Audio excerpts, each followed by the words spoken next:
Agro. Hoje vamos abordar um tema crucial e urgente. Vamos falar sobre resiliência climática e seus impactos na agricultura e na segurança alimentar. Vamos explorar como a agricultura desempenha um papel fundamental não apenas na produção de alimentos, mas também na economia como um todo e na preservação do meio ambiente.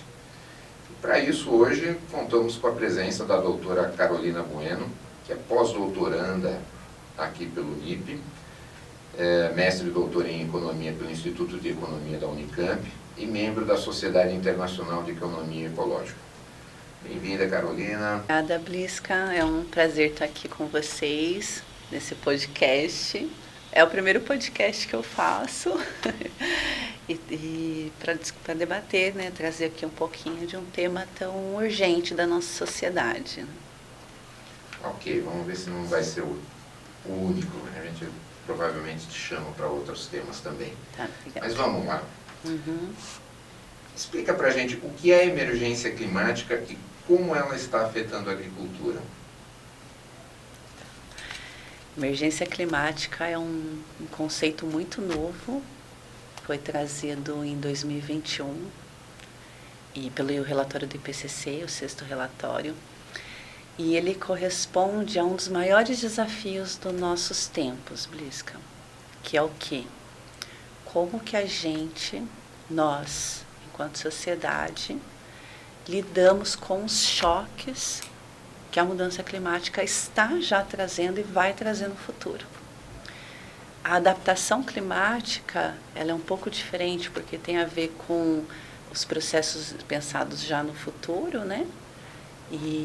Mas a resiliência climática é a capacidade mesmo de lidar com o que é emergente.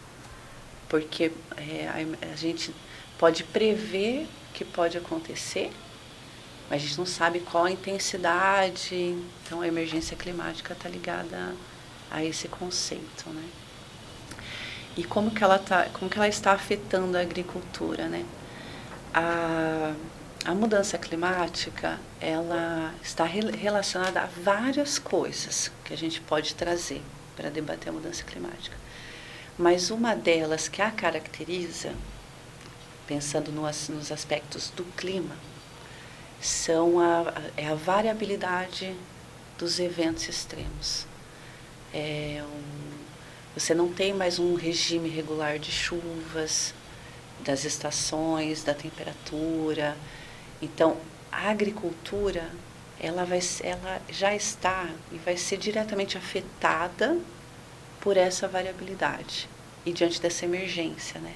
Então, a gente não sabe quanto que pode vir de chuva, quanto de seca a gente vai ter, ou de geadas, ou de tempestades, ou de eventos extremos na costa litorânea, que também abrigam uma boa parte da nossa agricultura no país, né? Então, a principal preocupação da emergência climática e como ela se relaciona com a agricultura é como que a gente vai lidar com esses eventos extremos. Que a agricultura já está e certamente vai ser afetada, né? Fortemente afetada. Ok, só para complementar um pouquinho a informação que a gente está passando para os nossos ouvintes, você falou no IPCC, eu só queria que você lembrasse o que é o IPCC. Tá, é o Painel Internacional de Mudanças Climáticas, que é organizado pela ONU.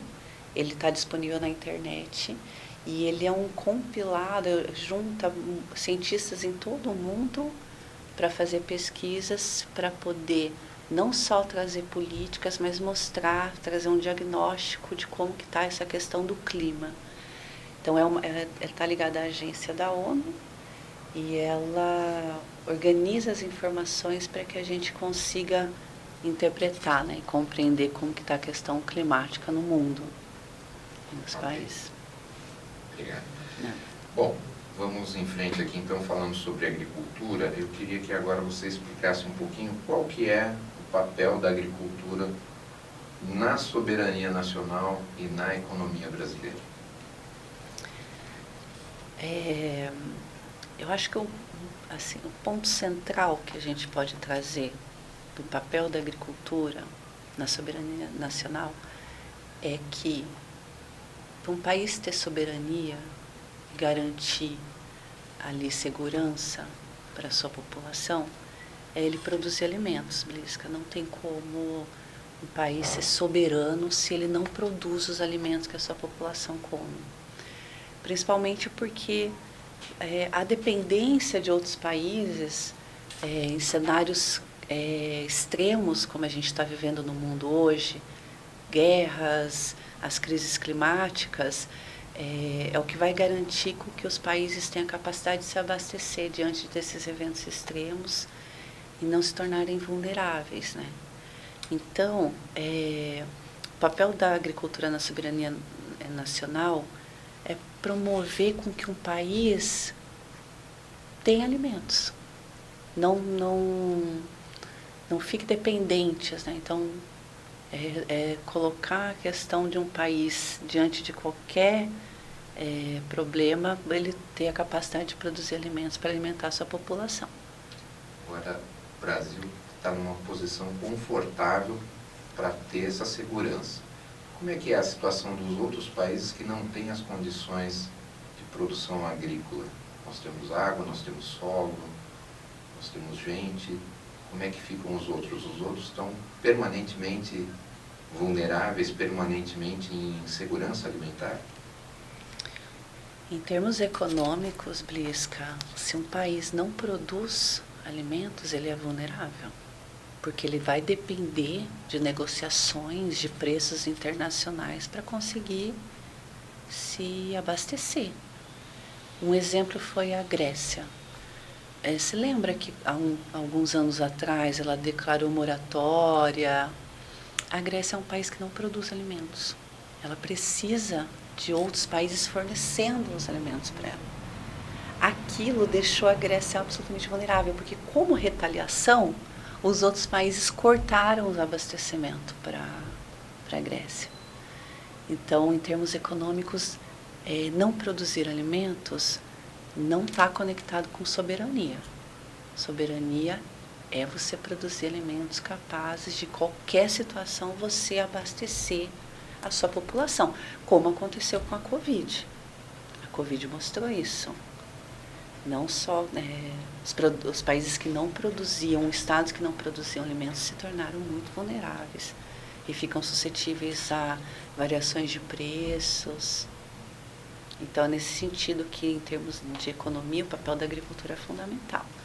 E como você mencionou, o Brasil é um país que produz alimentos, né? Desde das diversas tipologias de agricultura. A agricultura na sociobiodiversidade, a agroecologia, a agricultura no campo, o pequeno, médio, grande produtor. Então, é um país que tem esses recursos, né? O que precisa é garantir que isso seja feito, continue sendo feito, a valorização do produtor rural, né? No urbano também, porque a agricultura também é produzida em ambientes urbanos, para que se melhore seja a distribuição, né? Na economia, para que todos tenham acesso a alimentos saudáveis, nutritivos. Perfeito. Ainda falando sobre segurança alimentar, como que os pequenos agricultores podem influenciar essa segurança alimentar? Como influenciam? Eles influenciam, Blisca. A agricultura familiar no Brasil, ela é responsável por alimentar 80% do que a gente consome nas nossas mesas, né? A agricultura familiar, ela está totalmente relacionada com a segurança alimentar, que a gente, de abastecimento, né, de produção de alimentos. Então, a valorização desse produtor que produz as hortaliças, que produz as frutas, ela é fundamental para garantir essa diversidade produtiva. E não só a diversidade produtiva, mas sistemas que também promovem proteção de biodiversidade, com sistemas agroecológicos. Um exemplo ou em áreas muito vulneráveis. Por exemplo, você pega o Rio de Janeiro, que é um estado absolutamente complexo. O último reduto de Mata Atlântica fica na Serra da Misericórdia, na cidade do Rio. Dentro da cidade do Rio, né? O último reduto de Mata Atlântica na cidade do Rio. E essa área de Mata Atlântica, ela foi protegida porque teve um movimento de agroecologia em torno dessa mata para produzir alimentos para abastecer aquela comunidade que é extremamente vulnerabilizada, comunidades carentes. Então, a questão da agricultura, nas suas diferentes tipologias, na valorização da sua biodiversidade, mesmo que venha desde de punks, né, que são as plantas não convencionais, comestíveis, da agroecologia, do movimento da permacultura, do movimento da agricultura no campo, mesmo em produção em larga escala, na agricultura familiar maior, né, 40, 50 hectares, é ela que garante a segurança alimentar no sentido de produção, né? E de abastecer as centrais de abastecimento no país, né, como as CEASAs. Ok, agora vamos falar de um outro conceito que é um pouquinho complicado também, assim como a emergência climática, que é a questão do conceito da resiliência, né? Então, o que nós podemos fazer para tornar os nossos sistemas produtivos alimentares mais resilientes diante dessa crise climática? É a pergunta, assim, muito do momento, né, Blisca? Das agendas, na agenda global, né, está sendo colocada. Porque os sistemas alimentares, eles desempenham, vamos colocar de forma geral, ele é muito mais do que isso, né, porque gera emprego, renda, tantas outras coisas. Mas os sistemas alimentares, eles têm esse papel fundamental de produzir alimentos, que é o que a gente come. O que a sociedade precisa para sobreviver, né? Nós nos alimentamos, né, desses alimentos produzidos por esses sistemas alimentares.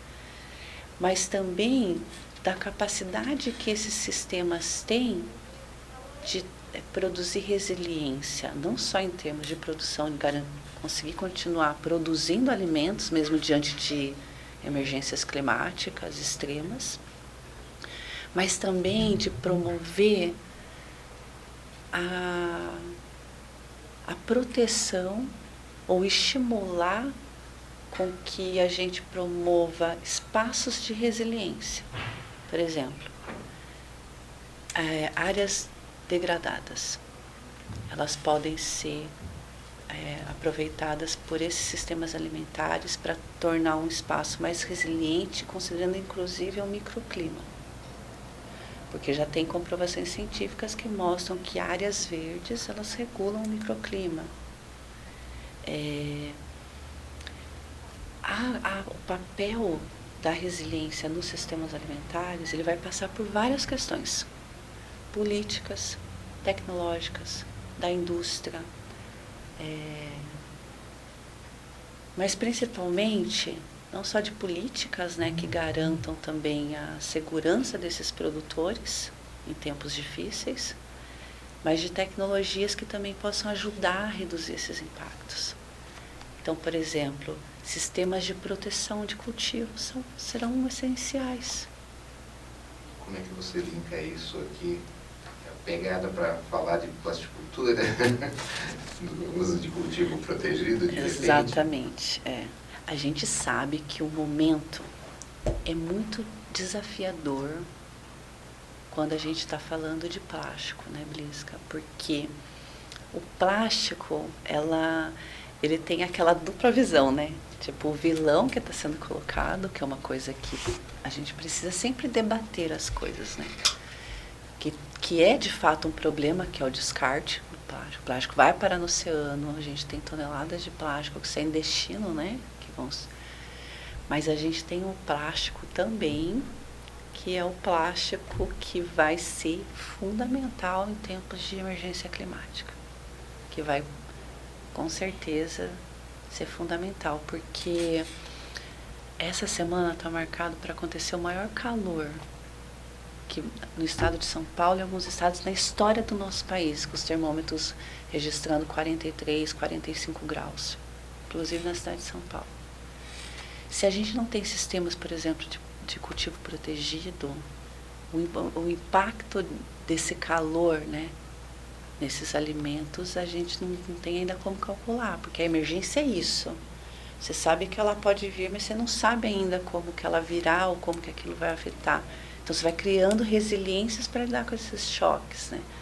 Então, o plástico, nesse sentido, né, de como a plasticultura, o CEP, né, pensando a questão dos cultivos no Brasil, eles vão ser essenciais nessa questão dos sistemas resilientes.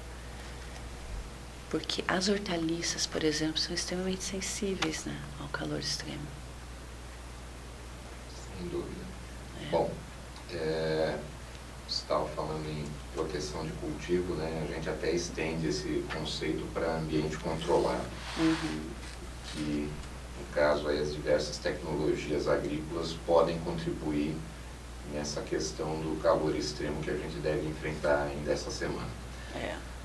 Mas mudando um pouquinho ou avançando um pouquinho, como é que a sustentabilidade na agricultura contribui para a proteção da biodiversidade e a preservação dos recursos naturais? Um pouquinho até você já exemplificou daquela situação no Rio de Janeiro, mas eu gostaria que você ampliasse um pouco esse panorama, esse cenário. Preservação dos recursos naturais? Brisca, essa é uma boa pergunta, porque eu acho que é uma pergunta que também está sendo colocada aí nas agendas, né? Na ONU, Agenda 2030. Mas a sustentabilidade na agricultura, ela, para nós, por exemplo, acho que para muitos países também, mas ela é o grande mecanismo que a gente tem de resiliência. Por quê? Eu acredito que ela seja o nosso grande mecanismo de resiliência. Porque a gente está falando primeiro de produção de alimentos, que é aquilo que a gente já falou anteriormente, da importância de você ter um estado que produz alimentos, né? Só que essa produção de alimentos, ela tem que ser sustentável. Então, se você tem uma agricultura sustentável, que não contamina o solo, né, que tem uso eficiente da água, dos resíduos que ela gera, que protege a biodiversidade, como esse exemplo da Serra da Misericórdia, você tem um sistema de produção, vamos chamar assim, os sistemas alimentares resilientes, né, que atuam não só para essa soberania de produção de alimentos, mas também para a proteção da biodiversidade, no sentido de que o solo não é mais contaminado, as águas são utilizadas dentro dos recursos, né, dos limites dos recursos disponíveis, com proteção da água também. A discussão da agricultura sustentável passa por isso, né? Então, assim, de forma mais concreta, como que ela contribui para a biodiversidade? Primeiro, se você tem uso adequado de tecnologias, de técnicas, você pode reduzir a dependência desses defensivos e fertilizantes, né? Que são um grande problema hoje na agricultura, que é a contaminação dos solos e da água, e por fim a eutrofização, né? As zonas mortas causada pelo uso excessivo de nutrientes, né, na agricultura. Então, tecnologias, inclusive a plasticultura, você pode atuar para melhorar essa questão do uso, né, desses produtos que são um grande problema para a sustentabilidade dos sistemas alimentares.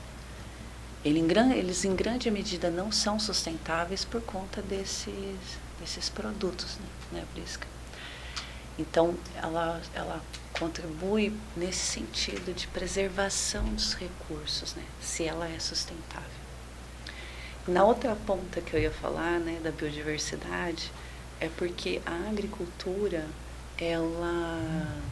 quando você cria sistemas produtivos que não perpassam, né, não atuam nessa área da biodiversidade, você utiliza áreas que já estão degradadas ou que precisam ser reflorestadas e tal.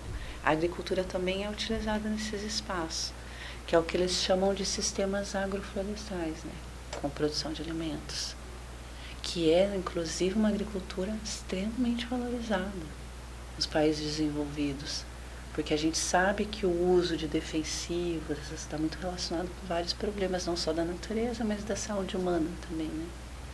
Então, você tem a sustentabilidade na agricultura, ela passa por todos esses temas.